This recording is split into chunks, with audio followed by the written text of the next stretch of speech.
Tonight, President Biden and the First Lady released a statement earlier today on what he calls his friends, both Jimmy and his wife Rosalind, and the entire Carter family. He goes on to say, "We admire you for the strength and humility you've shown in difficult times. May you continue your journey with grace and dignity, and God grant you peace." We have team coverage for you tonight. Deidre Dukes is in Plains, Georgia, the birthplace of Jimmy Carter. She was there for a service at the church Carter made home. But let's begin with Joy Dukes, who's live outside the Carter Center here in Atlanta. Joy, a lot of people coming in and out of that historic center here.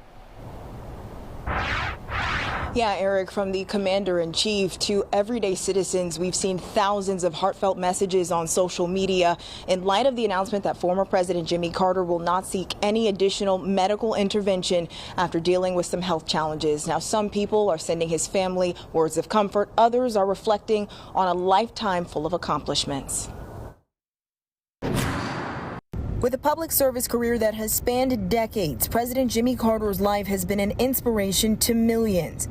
While reps for the nation's 39th president say he is now in hospice care at home, preparing to transition, many Americans are saying thank you, as others like Drew Gardino are sending a message of comfort to his family. I mean, he's had a wonderful legacy, and, I feel like they can only be happy with the life that he's lived and how much of a positive impact he's had. On Sunday, President Joe Biden took to Twitter saying he and First Lady Jill Biden are sending their thoughts and prayers to President Carter, his wife Rosalind, and the rest of the family. People look at him as a one-term president and everything like that, but I think post-presidency, he's done a good bit for the state of Georgia, and I feel like he's done more than most other presidents have. Just a day after the announcement, Carter would not seek additional medical intervention. The U.S. Naval Academy said Sunday they would rename a building in his honor.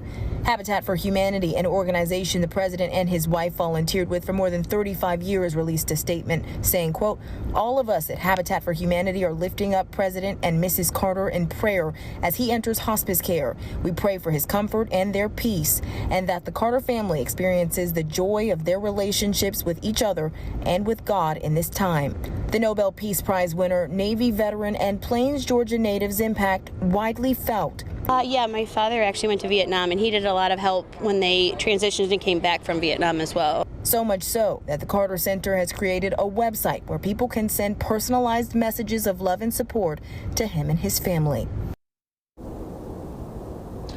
We're told the Carter family is asking for privacy during this time, but they are grateful for all of the support that they've received. You can find a link to the Carter Center's message board by clicking on this story inside the Fox 5 News app. That's the latest here live from the Carter Center tonight. Joy Dukes, Fox 5 News.